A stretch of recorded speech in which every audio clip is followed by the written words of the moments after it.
Welcome to the Great Detectives of Old Time Radio. From Boise, Idaho, this is your host, Adam Graham. If you have a comment, email it to me, box13@greatdetectives.net. Follow us on Twitter @Radio Detectives and check us out on Instagram, instagram.com/Great Detectives. A reminder, I do encourage you to check out my wife's business, Ashira Clips. You go to lilarose.biz, Lilla rose.biz/Ashira, ASHIRA. There she sells a wide variety of different hair clips, hairpins, and headbands to suit a wide variety of different tastes. They also come in different sizes to fit a wide variety of different hair lengths. So check that out over at lilarose.biz, Lilla rose.biz/Ashira. Well, now let's get into this week's episode of Philo Vance. The original air date, June 28th, 1949, and the title is The Motor Murder Case.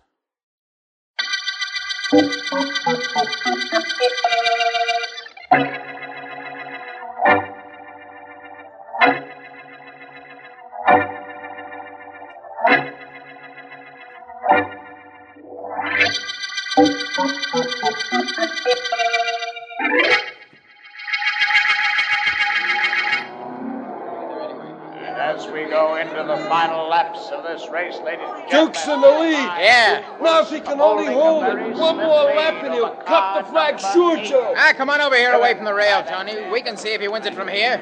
Even if he does, I'll still take him when I get my own crate. I never saw a grease monkey yet who didn't want to be a racing driver. Except me. Yeah. Me, I'm happy. I don't crack up. I don't go through no fences. I'm happy.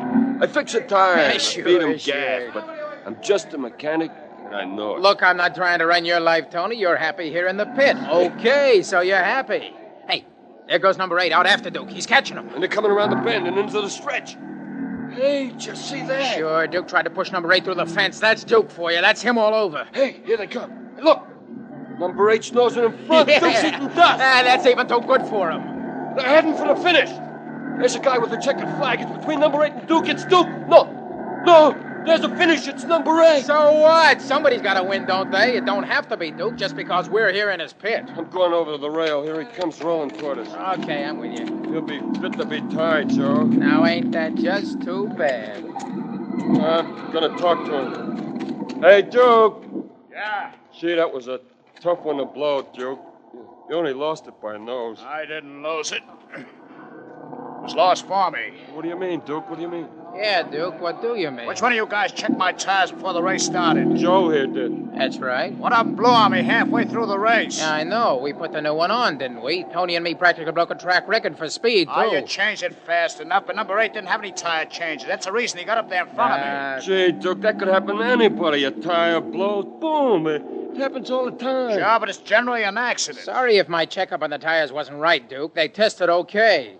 Sorry if that made you lose a race. You want to be a racing driver, don't you, Joe? Yeah. Figure you can drive for old man Roberts someday, too, don't you, huh? Yeah, I do. What about it?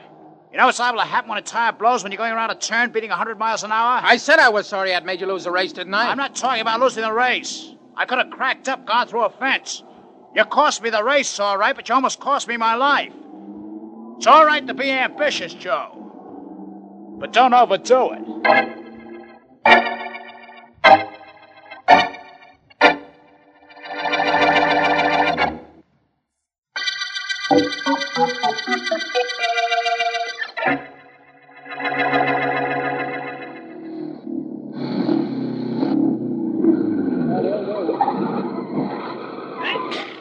Hey, Chicky, what was my time? Hold it, Joe. I'm on my way over.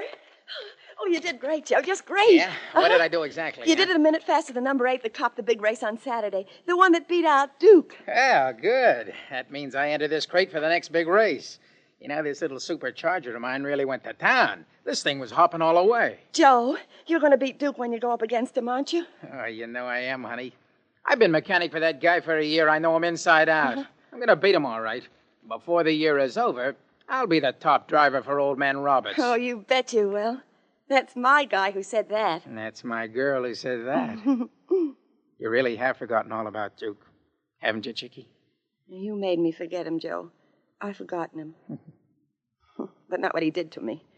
You've got to run him into the ground at the next race, Joe. You've got to beat him. Don't worry, Chickie. I'll beat that guy. One way or another.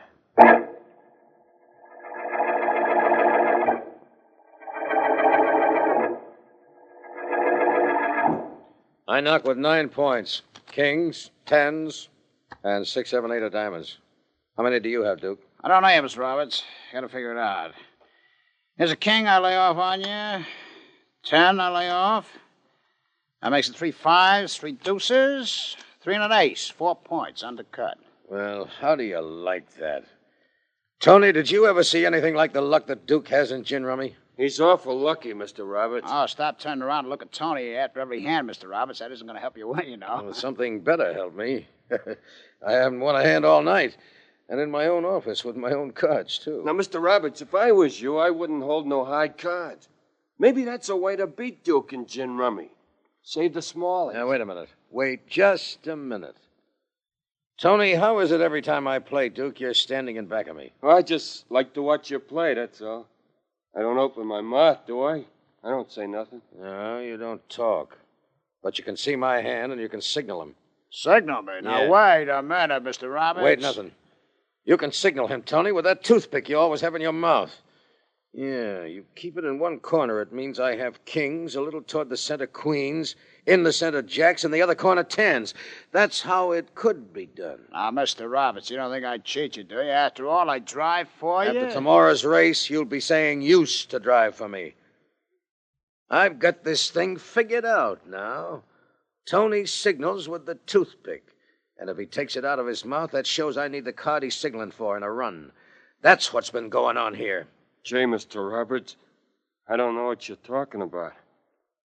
I ain't smart enough to signal nobody. I wouldn't know how to signal anybody. You'd know how to remember what's told to you. Duke, you've won at least $15,000 from me in the past few months. I want that back. Mr. Roberts, that's being unreasonable. You weren't being cheated. I won that money honestly. I doubt it. I don't think you ever did anything honestly in all your life. Do I get that money back, Duke? I don't see why I should give it to you. You don't, eh? No. I'll explain it to you. I hate losing. But worse than that, I hate being cheated. Something is going to be done about it, believe me, and very soon.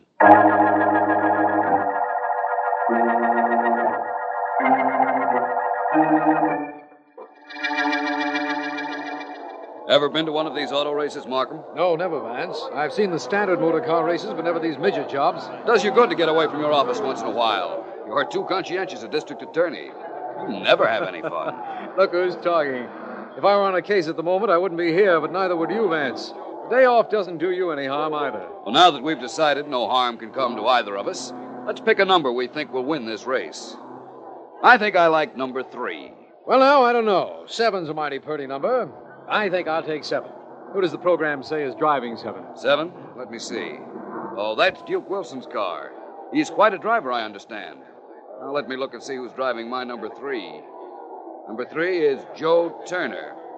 I'll take him for my bet. You have him, my friend. Well, concentrate, Markham, because there's the start. They're off. The first sprint of the day, ladies and gentlemen. Making the first turn, it's number 6, 8, 7, and 12, with the rest of the cars bunched in back. They're heading into the first stretch now with the leaders still in the same position. Number 3, driven by young Joe That's Turner. my boy. Starting to come up. He's wide of the pack, and number 7, that's Duke Wilson's, keeping him on the bank and preventing him from getting up top speed. Wilson is crowding number 3 to the rail, and 3 drops back. Here they come past our broadcasting booth. And number 6 is giving way to the speed of it's number 4. Number 4 is coming up from nowhere on the near turn, and he's leading all the cars with number 7 in back of him now, and number 3 laying back in 3rd position, waiting an opportunity of getting between them. There they go, hub to hub, making the turn and coming around at top speed. Here comes number 3 making his bid. Number 7, that's Wilson, tries to crowd him off. Wilson's taking the steering wheel. He can't seem to straighten it out. There he goes through the fence. He's turned over. The Poor officials fellow. are running over to the Wilson Nasty car. accident, wasn't it, Vance? It was nasty, all right, Markham. But I'm not so sure it was an accident.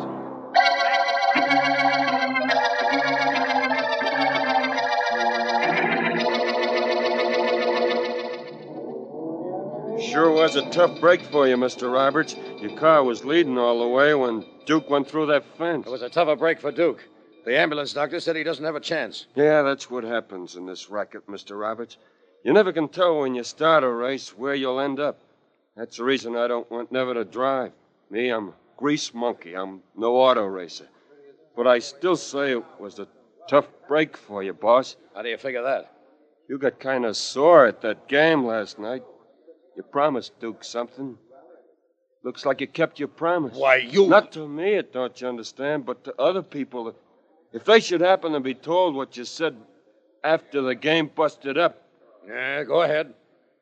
I like working here, Mr. Roberts. Take me out of a pit where I can kick a motor around and fix it, and life ain't worth living. I stay on the payroll, don't I, Mr. Roberts?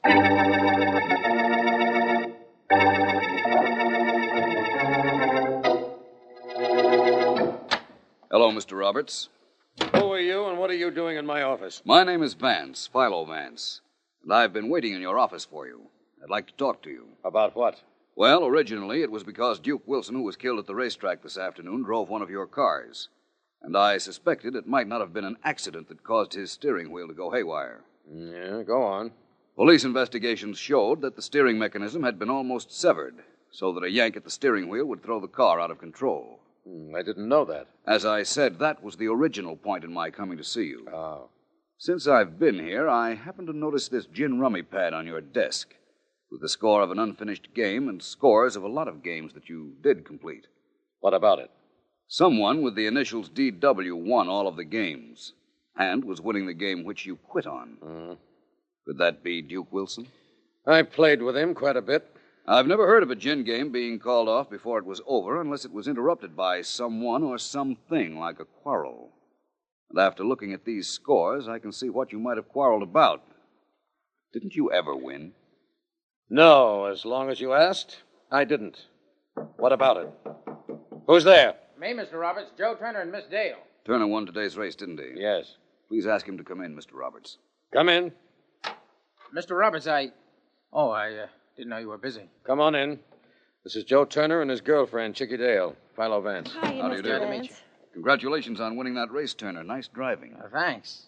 Mr. Roberts, I came up here to see if you could use a guy like me, testing your stock cars and driving for you, now that Duke's not around anymore. You didn't waste much time, did you, Joe? Huh?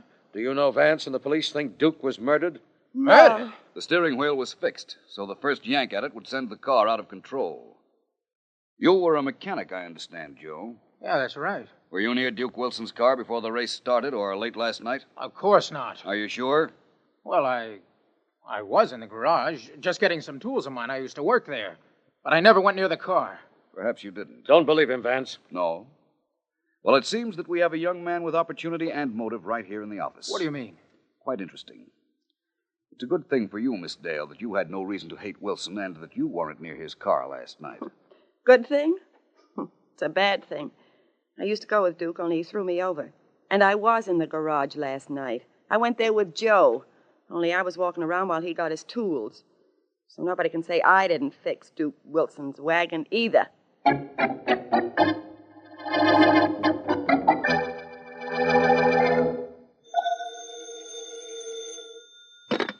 Hello? Chickie, this is Joe. Oh, Joe, darling, what happened after I left you in Vance in Mr. Roberts' office? Well, nothing much while Vance was there, but after he left, Mr. Roberts offered me a job. Oh, Joe, that's wonderful. It's great, only I don't understand something he said. Well, tell me about it. What was it? Well, he said that starting right away, I could start driving for him, providing that I forget about what I saw last night. Uh-huh. But, honey, I didn't see anything last night.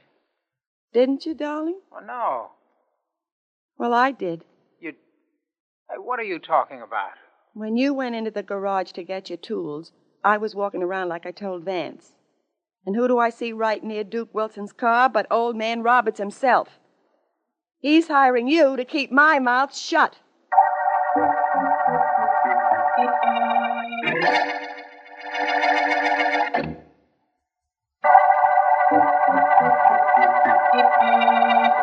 This is District Attorney Markham. The motor murder case opened when Duke Wilson was killed while driving his racing car. Later, the steering wheel was found to have been tampered with. Vance has discovered that Wilson won a lot of money from George Roberts, car manufacturer, and also that he had made enemies of Joe Turner, recently a mechanic but now a racing driver, and Turner's girl, Chickie Dale. Vance has told me that he's on the way to a private garage to see Tony, Duke's mechanic, and he should be there about now. It's a short time. Can you hear me under there, Tony? Sure, Mr. Vance, I can hear you. I can hear you good. I gotta get this private bus fixed for a friend of mine, or I'd come out from under this car and talk to you. Go ahead, I can listen, okay? Tony, you were Duke's mechanic. Did you want to be a driver? Who, me? Nah, not me. I'm a guy who likes what I'm doing. Why else would I be under a motor of a bus like this? I like to fix cars, Vance. Were you and Duke friendly? Yeah, in a way. I was with him last night, Vance. Where was that? Old man Roberts' office. Wait a minute, I'll slide out. Oh, I sure am a mess, ain't I? Well, that's what overalls were made for, isn't it? Yeah, it sure is. Well, listen, like I was saying, I was in Roberts' office, and there was a gin rummy game going on between the old man and Duke. And it wound up... In an argument because Duke won so consistently. Who told you that? Roberts? No, he carefully refrained from going into that subject, but I gathered he believed Duke was cheating. You gathered? Brother, he really told Duke off, but good. Tony, do me a favor, will you? Sure. What do you want? There's a telephone pay station right over in the corner. Here are 3 nickels. Wait till I wipe my hands here. What do you want me to call? 3 people. Chickie Dale, Joe Turner, and Mr. Roberts. Okay.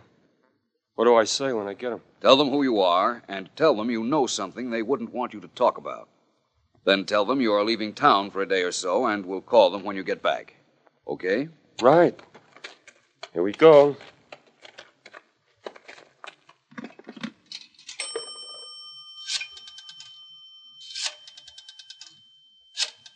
Which of the 3 are you calling, Tony? I may be stupid, but I'm polite, Mr. Vance. I got 3 numbers to call. I'm calling the ladies first.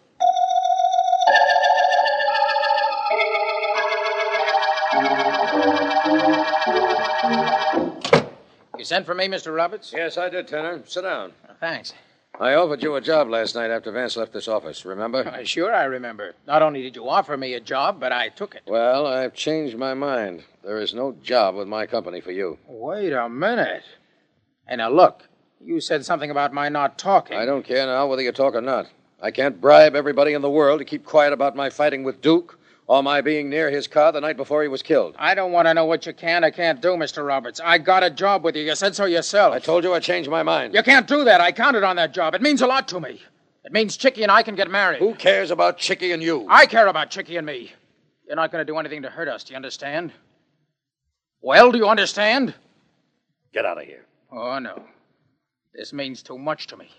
I'm staying right here till you decided you've changed your mind again, that you do want me to work for you. I said get out of here. Get out or I'll throw you out. Don't try it, Mr. Roberts. Don't. Hey, take your hands off me. Take them off, I told you. Okay, this'll take them off. You'll be a sorry young man for that, Turner. A very sorry young man. You'll never drive another racing car on any track in the country. I'll see to that. Go ahead. See what harm you can do me, especially when the police hear about you being next to Duke Wilson's car the night before it was fixed so it would crack up.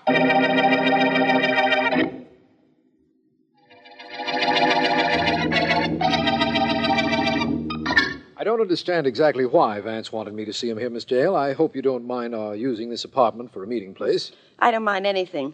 I've got worries. Really? Tell me about them. Spill to the DA? Not me, Markham. Not while I can think the answers out myself. Oh, that must be Vance now. Well, I've got something to tell him if it is. And I'll soon find out whether it is or not. Press that buzzer on the wall, will you? It opens the door. All right. Hello, Miss Dale. Markham. Good evening, Vance. Hi, Vance. I want to talk to you. Something's going on that I don't understand. What's the trouble, Miss Dale? A couple of hours ago, I got a call from that stooge grease monkey, Tony. He says he can louse me up, and he'll see me in a couple of days when he gets back in town. Well? Well, that call came only 15 minutes after I get one from some guy who don't give his name, but says that if I'm a smart girl, I didn't see anything around the garage the night before Duke Wilson got killed. It does sound rather involved, doesn't it, Vance? A little. Miss Dale, did you ever go out with Tony the mechanic? Me? I should say not. I used to go with Duke Wilson. I know that. How about Mr. Roberts? I just want a point covered. Did he ever try to take you out? Him? He's old enough to be my father. Look, I never went with anybody except Duke and Joe. I never went with anybody else. Nobody else ever tried to date me, call me, or write me, ever. Satisfy you? I'm satisfied. Well, how about you, Vance? Oh, I'm satisfied. I'm satisfied that now I know who murdered Duke Wilson.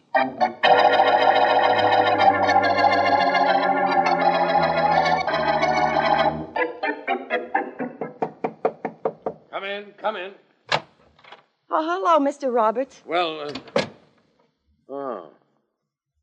Well, what do you want, Miss Dale? And make it quick. Oh, take it easy, Mr. Roberts. I came here to make a deal, not to start a fight. What deal would I possibly want to make with you?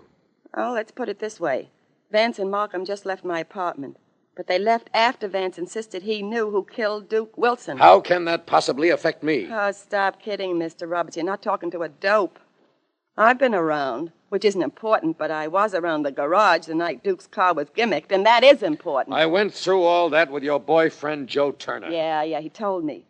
Look, Mr. Roberts, Vance maybe knows who fooled around with that steering wheel, but he can't prove anything because he wasn't there the night before Duke went through the fence, but I was. Somebody else was there, too, apparently. Somebody who called me up and threatened me. Tony. That was a gag, a trick of Vance's. He tried it on me, too.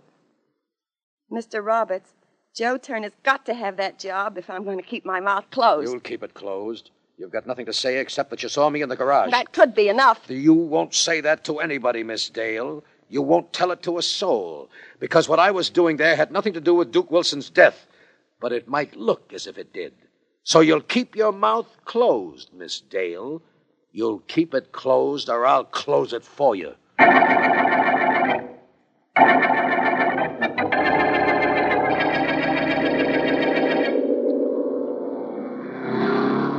Look at him go, Vance. Turner has a good car, and apparently he's a good driver. And he believes in practicing. That's important. Think he practiced murder before he killed Duke Wilson? I didn't say Joe Turner killed Duke, Markham. You didn't say he didn't either. You didn't get me down here to the racetrack just to watch Turner work out. No, that's right, I didn't. Hey, Mr. Vance.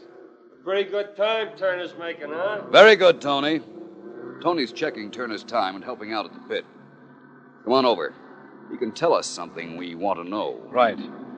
Vance, suppose you tell me something I want to know on the way. All right, I will. I called Mr. Roberts and asked him to meet us here. Now I'm completely informed. Thank you very much. As if I knew what I was thanking you for. You'll know very shortly, believe me. Well, Mr. Vance, how about that car? I really got it working like a charm, ain't I? I imagine you have. And I imagine Mr. Turner will concur with my imagination. Hey, what a motor, Tony. You're a genius. This thing runs like a clock. Oh, hiya, Vance. Markham. Hello, Hiya. Turner. Whose car is that you're driving? My own. It's the one I won the race with. The race where Duke Wilson got killed. Built it yourself, eh? Yeah, Tony and me. Did Tony and you build the murder of Duke Wilson, too? What are you talking about? Hey, Mr. Vance, I don't like that kind of talk. I don't like it at all. I'm sorry. I apologize. Very well, Mr. Turner. Tony and you didn't kill Duke Wilson. Tony did it all by himself. Me? How did you know I killed him? I'll knock you up. Vance, look out! I got a monkey wrench. I'll stop myself. Well, thank you, Joe. You can do other things well besides drive racing cars, I see. So this is the monkey who killed Wilson. He's the one who gimmicked the steering wheel. That's right. Vance, did you just trick him into making a break, or did you really know? I knew, Markham, believe me. Of course, his admitting it won't hurt your case in court, but I knew. I'll meet you tonight and tell you how I knew Tony murdered Duke Wilson.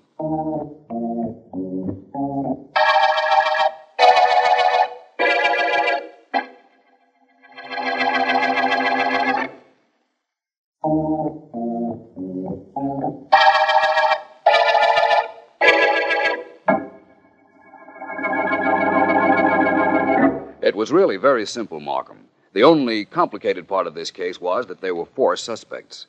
That's quite a few. It most certainly is, especially when 3 of them had motives like Turner, Miss Jael, and Roberts.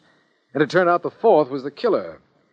Why did Tony want Wilson dead, Vance? Apparently because he was Wilson's partner when they both were cheating Mr. Robert at gin rummy, and apparently Wilson wouldn't split with him. Reasonable, especially in view of the fact that he knew Roberts and Turner hated Wilson and that he'd never be suspected. What made you think it was he? I didn't think. I knew. Remember, Markham, when we were in Miss Dale's apartment, she said she had received 2 phone calls. One from Tony, and one a quarter hour before that from somebody who threatened her if she told what she'd seen in the garage the night before Wilson was killed. Oh, yes, I remember that. Well, there's no question in my mind but that the first call came from the real murderer who knew Miss Dale was at the garage that night and thought she might have seen something. The second call did come from Tony, and he made it at my request. Well, who made the first call? Tony, only I didn't know anything about that one. All I did know was that he dialed Miss Dale's number without having to look it up in the phone book when I asked him to get her on the phone. Oh, which means that he'd called the number before. Very shortly before. Yes. After Miss Dale told me he'd never called her previously, never had tried to date her, then I knew that the only way he could have known her phone number was if he'd just called it. And if he had called it, he was the murderer. Well, you certainly call that, Vance. Congratulations. Thank you. And you know something? I never suspected Tony, not once. Not even in the beginning. The beginning isn't important, Markham. What is important is that this is the end of the motor murder case.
Welcome back. I have to admit that at first I didn't believe Vance's key clue because it seems hard to believe that someone could retain a phone number from having dialed it once a few hours ago. Now, of course, this would be a kind of believable thing in the 21st century, when we all have cell phones.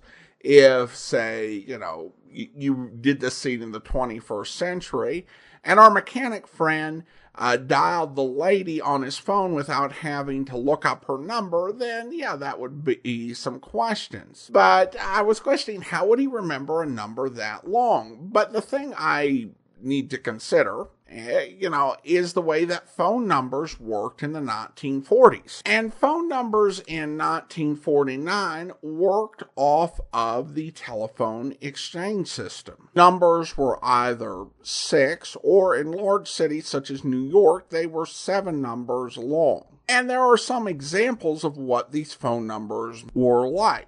Examples cited on Wikipedia include Baldwin 6828 or Market 7032. So while it's highly unlikely that our mechanic friend would remember a 7-digit number, if the word stood out to him and the 4-digit number was in some way memorable. And in my experience, if your mind sees a memorable number, it will try to memorize it for you, whether you try to or not. He could easily not had to have dialed the number. The motive, I don't think, was great. I think on Philo Vance, they really like to go for the least likely suspect, but here, the motive, like the race car driver cheated him out of his portion of their ill-gotten gains, I mean, that was an ongoing issue. It doesn't seem like much of a murder motive. And it's like, why didn't he address it sooner? Then again, why was it that the owner of the race car driver didn't realize until Duke had driven up a ridiculous streak of wins in Rummy that something was awry? Again, the everybody other than Philo Vance and Philo Vance's world is not very bright theory is further vindicated. I did also question the button to open the door in Chi-Chi's apartment. There was no indication that she was wealthy or, had, much of anything to speak of. I'm not aware of push button doors being something that was available to folks who were not wealthy in the 1940s. I'm not going to be too arrogant about it, but, but if anyone's got any countervailing information on how there was a fad of using these sort of things, I'd love to know. I kind of wonder if it was a case where for some reason they couldn't do the open door sound effect. Something was broken and they said, oh, well, we'll just say that you pressed a button and the door opens so that we don't have to do that effect. And I also did find it funny, the same actor, I think it was Ralph Bell, played the race car driver and also played the public address announcer who announced that the race car driver had died in an accident.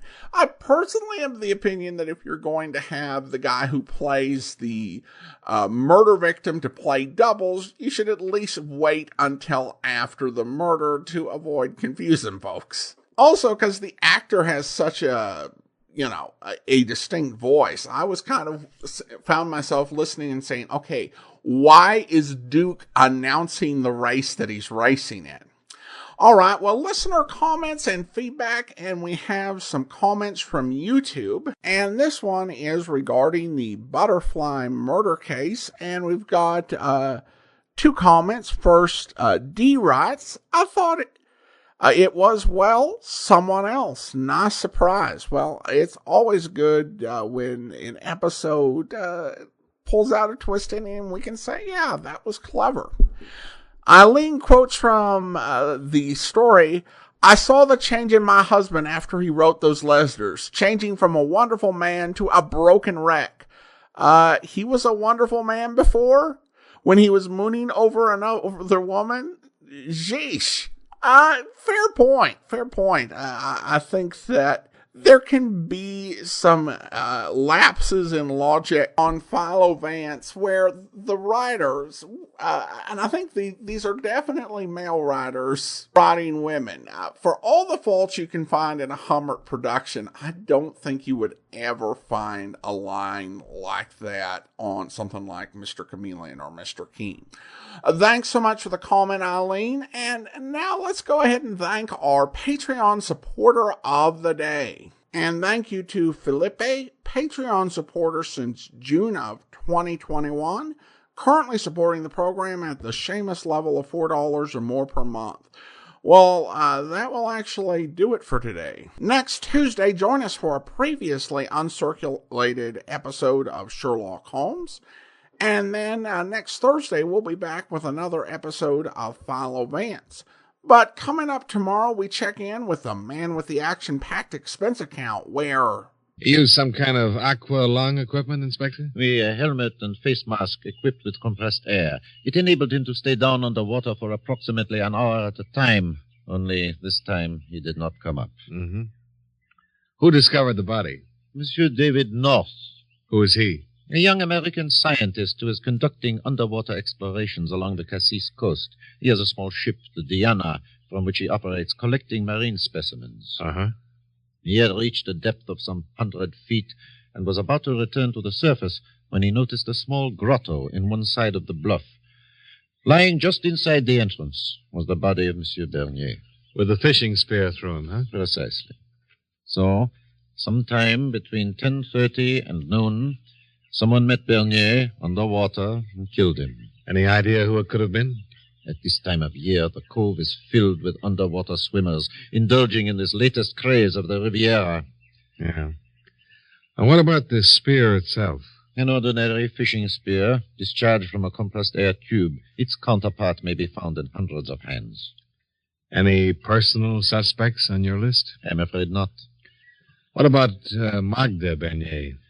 Certainly there was no financial motivation. There's a $75,000 insurance policy. I assure you, that means nothing.